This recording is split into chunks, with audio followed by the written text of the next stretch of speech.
Today's video is about advice I would give to every single 20-year-old out there. 20 years old, there's your whole life in front of you, right? You just graduated high school recently within the last year or two.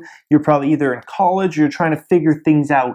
It's a magical time in life because there's so much opportunity now to you. You're finally maybe on your own. Maybe you're thinking about moving out of your parents soon. Your freedom is abundant. Your freedom is starting to come to you.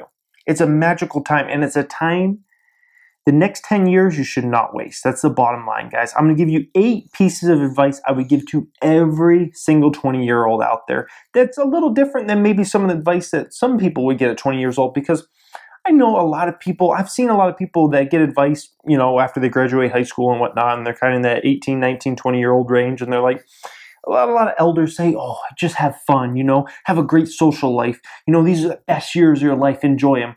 And I'm like, that's such bullshit. That's such bullshit. Who the fuck wants to, who wants to live the best years of their life at 20 years old? And then what do you want to be, miserable at 30 and miserable at 40 and 50 and 60 and 70 and 80? That's not the way I want to live. I want to be happy all the way through. I don't want to look back on my 20s and be like, those were the times. Oh, those were such happy times. Oh, those are the best years of my life. Absolutely not. I want to look back and be happy, that, reflect on them and be like, that was a great time. But at the same time, I want every decade to be the best decade of my life. Like now at 27, this is the best year of my life by far. This is the best year of my life. It's way better than when I was 26, 25, way better than when I was 24, 23, 22, 21, any year in the past, guys. And that's how I feel like everybody should live their lives. Not just like, oh, when you're in college, just have a lot of fun, or, do so much stuff and hang out with so many people and do as many chicks as possible, or whatever, whatever type of preach thing they're trying to preach out there nowadays. Just have fun. These are the best years of life. Bullshit. It's not the best. It can be the best years of your life if you treat it like that. But if you focused in your 20s and you set your life up, you're going to be set for life. You will be set for life, and you'll make your entire life, which generally speaking, if you're a human and you're born, the chances you're going to live a full life to be 80, 90, my group, maybe even 100 years old is very, very high. The chances you're going to live to be 80, 90, 100 years old is very, very high. The chances you're going to die before that age, very slim. So you need to focus your life on, treat every day like it's your last, absolutely. But at the same time, you need to try to focus and say, I'm going to live to be this age, so I want to make sure all those other decades are great decades. So let's get into this, guys. 8 pieces of advice I would give every 20-year-old. Number one, the next 10 years will set up your life for the better, for the worse, or for mediocrity. You're going to set yourself up from the ages of 20 years old to the ages of 30 years old. You're going to set yourself up for failure, for success, or for mediocrity type life. That's what you're going to do. Now, that doesn't mean if you're 30 years old and you haven't done anything yet in your life, doesn't mean you're going to be a failure. You can absolutely still turn around at that age. You can turn around at 40 years old. You can turn around at 50 years old. It doesn't matter. But at the same time, it's a hell of a lot harder if you haven't done anything at age 30, if you don't have anything built up at age 30, whether it's a business, whether it's a really good job, whether it's money, whether it's investing, these kinds of things. If you don't have anything built up at age 30, it's going to make the entire rest of your process really hard. And that's why a lot of people fall into that rut of, oh man, I remember when I was 20s, those are such happy times, and now my life blows and all this kind of stuff, because they've set themselves up for failure. They set themselves up for failure by not being really focused from that age 20 to age 30, when they could have been doing so much in this world, when they could have been creating so much and taking themselves to whole new levels. So when you're 50 years old, you should look back and say, I'm so happy that from age 20 to age 30, I was extremely focused and I got that business off the ground, or I got that side business off the ground, or I was focused on getting, moved up the ranks, or I was focused on learning about real estate investing or stock market investing, whatever. When you're 50 years old, thank yourself for what you did in your 20s. You don't want to look back and be like, you don't want to be one of those people that looks back and says, why the hell was I, 28 years old and doing that? What was I thinking? That was so idiotic. Why was I, partying all in college rather than learning about stock market investing? Why was I, doing this, doing that? Why was I just focused on, dating every chick I could and trying to bang her instead of focusing on what I should have been focused on? And now I'm freaking living in a 2-bedroom apartment at 52 years old and making $40,000 a year. That's not the life you want to live. So you don't want to look back at your 20s and, 20 years old to 30 years old and say, what was I doing? You don't want to do that, guys. So that's number one piece of advice I would give them. Number two, learn everything you possibly can about starting a business. Learn everything you possibly can, even if you're not planning on starting a business at that time, even if you're not planning on being an entrepreneur. I wasn't planning on being an entrepreneur for quite a while. I thought I was just going to work for a company. And then slowly but surely, I got sick of working for the man and I wanted to be self-employed. And I saw how much more money I could make if I was self-employed rather than working for a company. And so that's what kind of drove me out of the company type focus, being an employee, to being a boss. That's what drove me out. So learn everything you can just in case that happens. And especially if you already feel like, there's a good chance I might become an entrepreneur at some point in time, then you for sure want to learn as much as possible and learn from small business owners. Talk to people that actually own small businesses and pay attention to those more than these actual business gods. Pay attention to these small business owners rather than a Steve Jobs, rather than an Elon Musk, rather than these people. People think, I listen to interviews or things like that from those individuals, when those individuals are actually not the right people to listen to. The reason being is they're so far removed from the ground stage. They're so far removed on what it took from, being in that garage or whatever. They're so focused on, it could have been decades ago they started that business. They don't remember half of what they were going through in the process and all the kinds of things. They're thinking they were, the farthest back maybe they can go is when they were hiring 500 employees at a time or 800 employees. Like their mindset is way off into the future, and they're thinking so much about the future that they don't have time to even think about the past. So in an interview, they're not going to be able to give the best answers, if good answers at all, about actually starting a business, actually the fundamentals of starting a business. So I actually recommend you guys, reach out to small business owners, pay attention to small business owners rather than these people that own companies that have hundreds of employees owned, thousands of employees, tens of thousands of employees, because those people have started a business probably so long ago that they don't even remember how the hell they got it off the ground, because it was that long ago, guys. I mean, try to think about things that happened 10 years ago. You can probably barely think about very minute details of things, but you can't think about specific details on, oh yeah, I went to do this and I went to talk to this type of customer and this and that, guys. So listen to small business owners, pay attention to them, business tips, all those kinds of things. Learn as much as possible. Number 3, learn everything you possibly can about investing. Everything you possibly can. I don't care if it's stock market investing. I don't care if it's, long-term investing, short-term investing, any type of investing. Learn as much possible as that. Learn as much possible about real estate investing. Learn as much possible about CD accounts, savings accounts, any type of way of making your money into money, any type of way about maybe investing in small businesses. Anything like that, guys. Learn about investing, because investing is so important in building your money into money. There's a great saying, do you work hard for your money, or does your money work hard for you? For me, I probably work hard for my money, but I also want my money to work hard for me. So it's like double whammy, If my money is not doing me anything, then that's not good, especially if I'm working my ass off, spending 10, 12 hours a day working.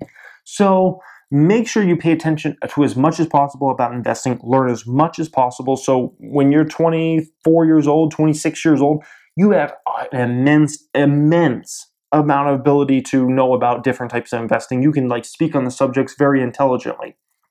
Number 4, realize that you are a brand. So you need to learn everything as much as possible about building a brand. Think about yourself as a brand. I think this is a huge, huge, huge thing for anybody out there. Think of yourself as a brand rather than a human. And I mean this in the context of specifically relating to work. So whether you work for a company, whether you own your own business, whether you're on social media like I am, don't matter what you're doing, think of yourself as a brand. And how do you build your brand? What's the first thing you think about when you think about Apple? What's the first thing you think about when you think about Coca-Cola? What's the first thing you think about when you think about PlayStation, or Sony? What's the first thing you think about when you think about Sony? What are the first things you think about when you think about these type of businesses? Now think about yourself and think about, how do other people view me? How do other people view me? So think about yourself as a brand and build that brand to the place you want to build that brand to, because you can control where that brand goes. Do you want to be a brand that's known for being on time, for being responsible, for being able to handle multiple tasks at a time? Do you want to be known as that kind of brand? Do you want to be known as a brand that's very intelligent? Or do you want to be known as a brand that's kind of like, fourth, fifth tier brand on the scale and things like that?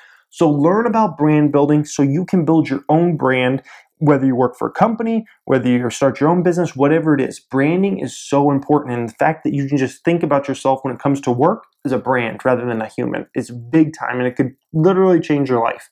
Number 5, don't listen to elders when they try to put you down. A lot of elders, yeah, they're supportive to a certain extent. And then a lot of elders, I'm talking, people that are 40, 50, 60 years old, sometimes they can flat out put you down. They can say, you're too young to do this. You're too young to really know anything about the stock market. You're too young to know about real estate investing. You're too young to start a business. You need to get more experience. You're too this. And a lot of times, a lot of elders just will put you down for whatever reasons, because they'll put a limit on you on what they think you can do rather than what you think you can do. Now, there's some that are very supportive and, reach your dreams, reach your goals, things like that. But there's a lot of them that will push you down, guys. Don't listen to those ones trying to push you down, saying, you can't do this, you can't do that. If I would have listened to that, I would have never started investing at 19 years old, because a lot of elders out there would have said, you're way too young. You don't know enough about the stock market. You don't know about the stock market yet. You haven't been through enough. Don't start investing when you're 19. Would have been a really bad move on my part. It would have been a really bad move if I would have listened to those people. So listen to your gut, listen to your instincts. Don't listen to when elders or anybody in general tries to push you down. Because of this age, you're not smart enough to do it, or you're not experienced enough. Don't listen to that garbage, guys. Number six here. Don't worry about what your peers are doing or what your peers are saying or your peers in general. They might be doing this and that and this and that. They might be smoking weed all day, and partying all weekend. That's fine. That they can do them, right? They do them. You do you. Worry about what you're doing. And if they look down upon you for, you're starting this business over here, you're so paying attention to this investing, you're a loser, and that's how a lot of people will view it. Oh, you're such a nerd, blah, blah, blah. Screw them. They're the ones that aren't on their shit. They're the ones that are smoking weed all day, just drinking and doing whatever, trying to party. They're the ones that are screwing up in life. You're the one that's going somewhere. But a lot of times in that high school, college type atmosphere, those early years, if you're trying to actually do something, a lot of people are like, what are you doing? Like, you're starting a business? What? Come on, man. Let's go fucking party. Like, what are you doing? Like, you're learning about investing on your iPad? What? You're looking at stock prices on your phone? What is it? What's the deal with you, man? You sell out or something? That's how a lot of people will look at it in those specific age brackets. And then all of a sudden they get to their 30s and they're like, what the hell wasn't I doing that in the first place? Because reality actually hits them at that point. So don't pay attention to what those peers are doing. Don't let them drag you down either, because a lot of them will try to drag you down to their place. Move above that. Number seven. Education is cumulative. Education compounds. Realize that. So don't ever stop learning ever. Don't ever stop learning about whatever it is, whether it's business, whether it's about entrepreneurship, whether it's about investing, whether it's about different kinds of investing. Don't ever stop learning. Just keep on learning, because the things I learned when I was 19 years old, 20 years old, 21 years old, they're extremely useful to me now that I'm 27 years old. All that paying attention to the stock market and investing back then, even though it was small amounts of money, it's very important to me now I have more money. All those things I learned about starting a business and about business in general back then, they help me immensely now that I have 2 businesses. So realize everything is just a snowball, and it's just rolling downhill, and it's getting bigger and bigger and bigger and bigger as it goes down the hill. So you want to make that snowball as big as possible, as fast as possible. So then whenever you need to go into that snowball and pull out some information, it's there, because you might have learned that 5 years ago and you remember it still. So realize that. Don't ever get too good for learning. A lot of people just graduate college and they're like, that's it. I'm done learning. Or high school, I'm done learning. That's it. I don't need to learn anymore. And it's like, you don't ever want to stop learning, because there's so much you're going to learn. I mean, I've been in the investing game for 9 years. I'm still learning stuff. Number 8, have a side income. This is the last one. Have a side income of some kind. It doesn't have to be, a thing you're spending 10 hours a week on, or even 20 hours a week, or even 30 hours a week. It could just be something you're spending 5 hours a week, maybe an hour a day, Monday through Friday. Something you're trying to start on the side. Maybe you're an eBay reseller. Maybe you're doing something on one of the social medias, whether it's photography or videography, or something on Instagram, something on Facebook, something on YouTube, something on Snapchat, something that you're going to try to get some type of income for, some type of side business, right? Because I think it's important, because then that will take you, even if you're working at a place, it will take you into an entrepreneur type mindset. And whatever that side business you start or side thing you start, you never know where that can take you. For instance, I started my regular business, right? And then I started this channel just as like a side thing to do. I didn't even really start this as a side business. I just started this as a side fun thing to do, right? I make more money off this channel now than I make in my actual business. And meanwhile, my business is having record months. But this channel's taken off to such a ridiculous rate, and the views are so many, and all these things, that this is actually my main business now, at least as far as the amount of money coming in. So you never know where a side business could take you. You might become an eBay reseller, and you're just, reselling some stuff here and there, and on Craigslist and whatnot. And then all of a sudden 6 months go by, and all of a sudden you're selling like hundreds of dollars now at this point. All of a sudden another 6 months goes by, and you're just doing thousands of dollars of reselling, making thousands of dollars of profit. And all of a sudden 18 months in, all of a sudden you're making more money from this thing over here than you're actually making from your job or from your other actual business. You never know where it can go. You never know. And plus, it's nice to have something on the side that either is more money you can put towards investing, or just in general, what happens if you lose your job? What happens if your business falters? Do you have anything to fall back on? If you have a side business, something going on the side, all of a sudden you still have some income while you're trying to figure out whatever the other thing you do is. So absolutely start a side business. If you're in your 20s, absolutely do it. It don't matter what age you are. I don't care if you're 45, you're making $150,000 a year. I don't care if you're 62 and you got a business that's making $1 million a year. I don't care what you're doing. I don't care what level you're at. Start a side business. It's a huge thing, guys, and it's something I'm preaching more and more now that I'm a year in, because I've seen it in my own life and I've seen where it can take you. So now I'm like, want to preach this as much as I want to preach anything. Starting a side business, getting another income source. It's like on every pretty much entrepreneur video, I'm going to be speaking about this, guys. So you might get sick of it, but absolutely it needs to be done. I will beat it into people's heads if I have to. So anyways, I hope you guys enjoyed this today. This is advice I would give any 20-year-old out there. Anybody actually, even in high school, that's trying to focus, get focused and those kinds of things. This is advice I would give them. I hope you guys enjoyed this today. If you just came across this video, you may want to subscribe. We talk personal finance on the channel. I'm an actual business owner. I give away so many business tips. We talk the stock market the most of anything on this channel, guys. Thank you for watching, and have a great day.